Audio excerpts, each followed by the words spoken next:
ప్రియమైన స్నేహితులారా, యేసుక్రీస్తు ప్రభునామములో రూత్ ప్రేయర్ ఫెలోషిప్లోకి ఆహ్వానిస్తున్నాము. ఈ దినము తండ్రి అయిన దేవుడు మనతోటి ఆమోసు గ్రంథము 9వ అధ్యాయంలోని 8, 9, 10 వచనాల ద్వారా మాట్లాడతలంచారండి.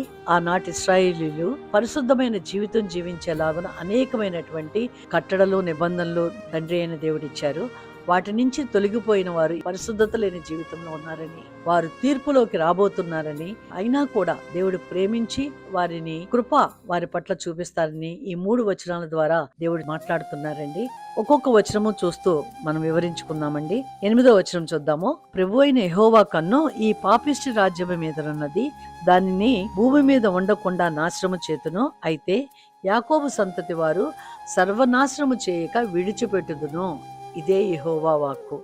చూసాం కదండి, ఈ వాక్యము మొదటిలోనే తండ్రి అయిన దేవుడు మాట్లాడుతున్న మాట, ప్రభువైన యెహోవా కన్ను ఈ పాపిష్టి జనము మీద, అనగా ఆ రోజుల్లో ఎంతగా పాపములోకి వెళ్ళిపోయారో తండ్రి అయిన దేవుని యొక్క కన్ను ఈ లోకమంతటా సంచరించుచున్నదని వాక్యం సెలవిస్తోంది.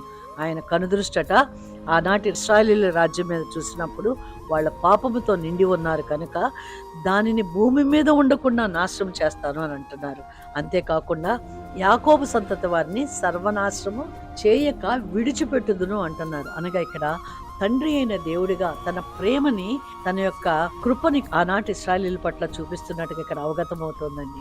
పరిశుద్ధత లేకపోయినా అబ్రహాంకి ఇచ్చిన వాగ్దానాన్ని ఆయన జ్ఞాపకం చేసుకుంటూ మాట్లాడిన మాటగా ఇక్కడ అర్థమవుతోందండి.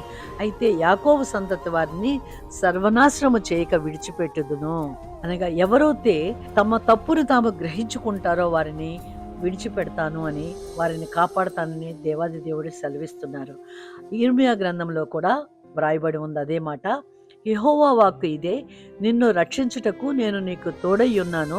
నిన్ను చెదరగొట్టిన జనములన్నిటినీ నేను సమూల నాశనం చేసేదను గాని నిన్ను సమూల నాశనము చేయను. అయితే ఏ మాత్రమును నిర్దోషినిగా ఎంచకుండానే నిన్ను మితముగా శిక్షించుదును. దేవుడు పరిశుద్ధతను ఎంత ప్రేమిస్తున్నారు, ఎంత కృప కలిగిన దేవుడు, ఆయన ప్రేమామయుడు అనేది ఈ 2 వచనాల ద్వారా మనకి అర్థమవుతోందండి. అక్కడ పాపిష్టి రాజ్యం అని చెబుతూ యాకోబు సంతానమును సర్వనాశనము చేయను అని ఆమోసు గ్రంథంలో చెప్తున్నారు. ఇర్మియా గ్రంథంలోకి వచ్చేటప్పటికి అయితే ఏ మాత్రమును నిర్దోషిగా ఎంచకుండానే నిన్ను మితముగా శిక్షించుదును. నువ్వు దోషం చేశావు, నువ్వు దోషివే, కానీ నిన్ను మితముగా శిక్షిస్తాను. నువ్వు పరిశుద్ధతను కోల్పోయావు కాబట్టి నీ పరిశుద్ధత నుంచి నువ్వు తిరిగి పశ్చాత్తాపడి నువ్వు నా దగ్గరికి వచ్చినట్లయితే నిన్ను నేను పరిశుద్ధీకరిస్తాను. అంతటి ప్రేమ కలిగిన దేవుడు ఆ ధర్మశాస్త్రానికి విరుద్ధముగా పాప జీవితంలో కొట్టుకుపోతూ ఉండగా మరల ప్రేమించి ఆయన ఏమంటున్నారంటే, అయితే ఏ మాత్రమునో నిర్దోషిగా ఎంచకుండానే నిన్ను మితముగా శిక్షించుదును. ఈ 2 వచనాల ద్వారా మనకి ఇక్కడ తండ్రి ప్రేమ అర్థమవుతోందండి. పరిశుద్ధతను ప్రేమించే దేవుడయ్యుండి ప్రేమ కలిగి ఆ తీర్పు తీర్చటంలో కూడా పాపిష్టి రాజ్యము అని చెబుతున్నా కూడా నేను సమూల నాశనము చేయను అని చెప్పటంలో ఆయన ఆ తీర్పులో కూడా ప్రేమను చూపిస్తూ మితముగా శిక్షిస్తాను అని అంటున్నారు. ఆనాటి ఇశ్రాయేలుని దేవుడు ఎంత ప్రేమించి ఆ విధముగా దేవుడు తన ప్రేమను చూపిస్తూ ఉన్నారో మనకి దినమున మనతో మాట్లాడుతున్నారండి. అలాగే 9వ వచనంలో అంటున్నారు కదా, నేను ఆజ్ఞేయగా ఒకడు ధాన్యమును జల్లెడితో జల్లించినట్లు ఇశ్రాయేలీయులను అన్యజనులందరిలో జల్లింతును కానీ ఒక చిన్న గింజ అయినను నేల రాలదు. అనగా ఇశ్రాయేలీయుల్లో ఎవరైతే తండ్రి ప్రవక్త చేత పంపించినటువంటి ఆ ప్రవచనం విన్నప్పుడు తమ తప్పును తాము గ్రహించుకుని తమను తాము పశ్చాత్తాపడినట్లయితే ఆ జల్లెడులో కింద పడకుండా నేను కాపాడుతాను అని అంటున్నారు. ఆ విధంగానేనండి ఇర్మియా గ్రంథము 31వ అధ్యాయము 10వ వచనంలో, జనులారా యెహోవా మాట వినుడి, దూరమైన ద్వీపములలోని వారికి దానిని ప్రకటింపుడి. ఇశ్రాయేలును చెదరగొట్టిన వాడు వాణ్ణి సమకూర్చి గొర్రెల కాపరి తన మందను కాపాడునట్లు కాపాడునని తెలియజేయుడి. తండ్రి హృదయం చూసాం కదండి. తప్పు చేసిన వారిని, పాపంలోనున్న వారిని, ఇశ్రాయేలీయులను అన్యజనులందరిలో జల్లింతును గాని ఒక చిన్న గింజ అయినను రాలదు అని అంటున్నారు. ఎప్పుడు రాలదండి? వారు పశ్చాత్తాపడి పాప జీవితంలో ఉన్నామని ప్రవక్తలు చెప్పిన ఆ మాటలు విన్నప్పుడు, వారిలో పరివర్తన వచ్చినప్పుడు వారు ఒక గింజ కూడా రాలకుండా దేవుడు కాపాడుతాను అని చెప్పినట్లుగానే ఇర్మియా గ్రంథము 31వ అధ్యాయంలోని 10వ వచనం చెబుతోంది కదా, ఇశ్రాయేలీయులు చెదరగొట్టిన వాడు వానిని సమకూర్చి గొర్రెల కాపరి తన మందను కాపాడునని తెలియచేయడి. ఇశ్రాయేలీయుల్ని తీర్పు తీరుస్తున్నారు. జల్లెడి పడతాను అని అన్నారు. ఎవరైతే పశ్చాత్తాపడతారో వారిని ఆ తీర్పులో కనికరము చూపిస్తూ, ఆయన ప్రేమను చూపిస్తూ వారిని కాపాడుతున్నట్లుగా మరి ఇర్మియా గ్రంథము మనకి సెలవిస్తోంది. దేవుడు ఎల్లప్పుడూ కూడా పాపాన్ని ద్వేషించే దేవుడు. పాపాన్ని సహించలేరు. పరిశుద్ధమైన జీవితం జీవించవలసినటువంటి ఇశ్రాయేలీయులు తప్పిపోయినప్పుడు అనేక మంది ప్రవక్తల ద్వారా ఒకరి తర్వాత ఒకరిని పంపిస్తూ వచ్చినా కూడా వారి మాట వినకుండా తృణీకరిస్తూ ఉంటారు. కొంతమందిని చంపేసి ఉన్నారు. అందుకనే దేవుడు తన కోపాన్ని ప్రకటిస్తూ జల్లెడి పడతాను అని అన్నారు. కానీ ఆ జల్లెడి పట్టినా కూడా నేనే కాపాడుతాను. కాపరి తన గొర్రెలను ఎలా అయితే దగ్గరికి తీసుకుంటాడో నేను అలా తీసుకుంటాను అని చెబుతున్నారు. మన దేవుని యొక్క ప్రేమను అక్కడ మనము చూస్తున్నామండి. తీర్పులో కూడా కృప చూపిస్తున్నారు. తీర్పులో కూడా ప్రేమను చూపిస్తున్నారు. దేవాది దేవుని యొక్క హృదయాన్ని చూద్దాం. అలాగే 10వ వచనం చూద్దాము. ఆ కీడు మనలను తరిమి పట్టదు, మన యొద్దకు రాదు అని నా జనులలో అనుకున్న పాపాత్ములందరూ ఖడ్గము చేత చత్తురు. తండ్రి అయిన దేవుడు ఇశ్రాయేలీయులను ప్రేమించి పరిశుద్ధమైన జీవితం జీవిస్తూ ధర్మశాస్త్రానికి విరుద్ధమైన జీవితం జీవిస్తున్నప్పుడు ప్రవక్తల చేత చెప్పిస్తే వాళ్ళు అంటున్నారంటండి, ఇర్మియా గ్రంథము 5వ అధ్యాయంలో వ్రాయబడి ఉంది కదా, వారు పలుకువాడు యెహోవా కాడనియు ఆయన లేడనియు కీడు మనకు రాదనియు ఖడ్గమైననో కరువైననో చూడమనియు ప్రవక్తలు గాలి మాటలు పలుకుదురనియు ఆజ్ఞ ఇచ్చువాడు వారిలో లేడనియు తాము చెప్పినట్లు తమకు కలుగుననియు చెప్పుదురు.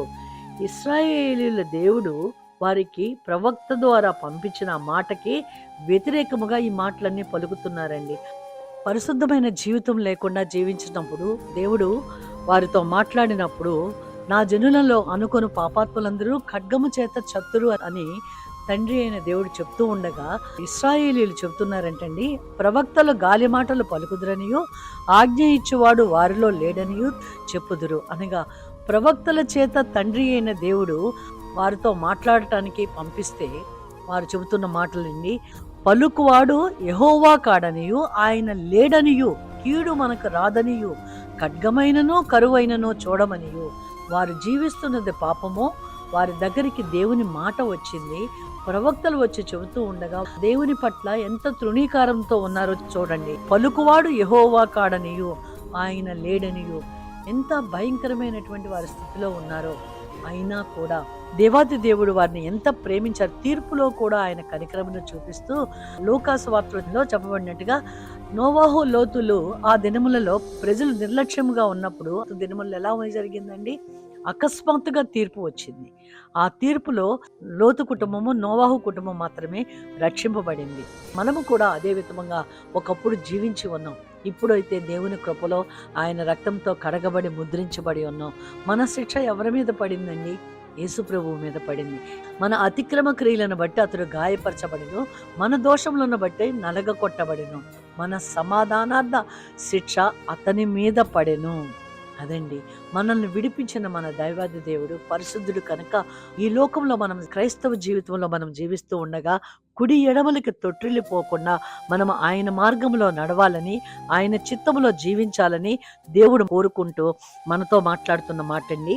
2 తిమోతి 2వ అధ్యాయంలోని 19వ వచనంలో చెప్పబడినట్టుగా ప్రభువు నామమును ఒప్పుకొను ప్రతివాడును దుర్నీతి నుండి తొలగిపోవలను. మన పరిశుద్ధతను మనం కాపాడుకోవాలండి. మన కనులకి మన చెవులకి దుర్నీతి వినపడుతుంటాయి. మనం ఆ ప్రదేశం నుంచి తొలగిపోవాలి.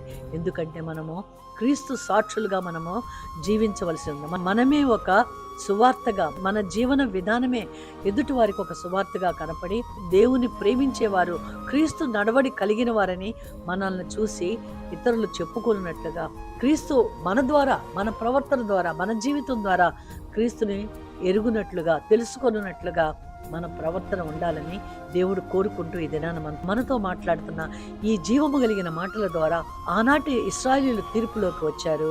అయినా దేవుడు ప్రేమించే వారిని, కృప చూపించి వాళ్ళని ప్రేమించే వాళ్ళని పశ్చాత్తాపడితే వారి పట్ల యోహాను సువార్తలో చెప్పబడినట్టుగా నేను వారికి నిత్య జీవమును ఇచ్చుచున్నాను కనుక అవి ఎన్నటికీ నశింపవు. ఎవడునూ వాటిని నా చేతిలో నుండి అపహరింపడు అని అంటున్నారు. మనం ఆయన చేతుల్లో ఉన్నాము, ఆయన కాపుదల్లో ఉన్నాము కనుక మనం ఆయన చెంతకు చేరదాము. ఆయన మనల్ని కాచి కాపాడే దేవుడుగా ఉన్నారండి. ఈ వాక్యం ద్వారా మన చుట్టూతో ఉన్న ప్రజలు కూడా మనం విడిపించడానికి ప్రార్థన చేద్దామండి. ఈ లోకంలో ఉన్న వారిని విడిపించడం కూడా మన బాధ్యతే కాబట్టి మన చుట్టూతో ఉన్న వారు కూడా అటువంటి తీర్పులోకి పడిపోకుండా వారి కొరకు మనం ప్రార్థన చేద్దాము. సర్వశక్తివంతుడైన దేవ, జీవాధిపతి, మీరైతే మీ కృపలో మమ్మల్ని మీ బిడ్డలుగా ఏర్పాటు చేసుకున్నారు. క్రీస్తు రక్తంతో కడిగి మమ్మల్ని ముద్రించుకున్నారు. మా ప్రార్థనల ద్వారా ప్రజలందరూ కూడా క్రీస్తు మార్గంలోకి రాగలిగినట్లుగా మేము ప్రార్థించడానికి మాకు నేర్పించమని యేసు నామములో ప్రార్థించి వేడుకొంచున్నాను తండ్రి. ఆమేన్.